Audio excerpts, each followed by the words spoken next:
پاکپتن شہیدی بازار میں تاجروں نے دکانیں کھولیں تو اسسٹنٹ کمشنر خاور بشیر احمد نے شہیدی بازار میں پہنچ کر دکانیں بند کروا دیں۔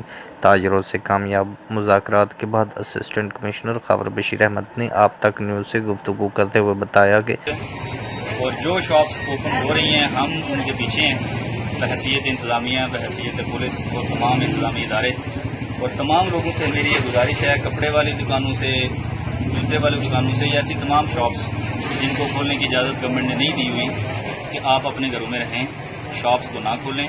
خاص طور پر یہ چیز خطرناک ہے کہ آپ شٹر نیچے کر دیں اور اندر کسٹمرز کو ڈیل کرتے ہیں۔ یہ کرونا وائرس نہایت خطرناک بیماری ہے۔ پاکپتن کے اندر 30 سے زیادہ کنفرم کورونا کے پیشنٹس ہو چکے ہیں۔ یہ بیماری دیہات تک پہنچ چکی ہے۔ یہاں پہ پاکپتن میں 2 بچوں کو بھی یہ بیماری ہو چکی ہے، تو اس لیے اپنا اور اپنے بچوں کا خیال رکھیں اور گورنمنٹ کی ہدایات پہ عمل کریں۔ سے 30 افراد کورونا کا شکار ہو چکے ہیں۔ تاجر گھروں میں رہیں اور حکومت کی SOPs پر سختی سے عمل درآمد کریں۔ کیمرہ ٹیم کے ساتھ محمد عمران، آپ تک نیوز، پاکپتن۔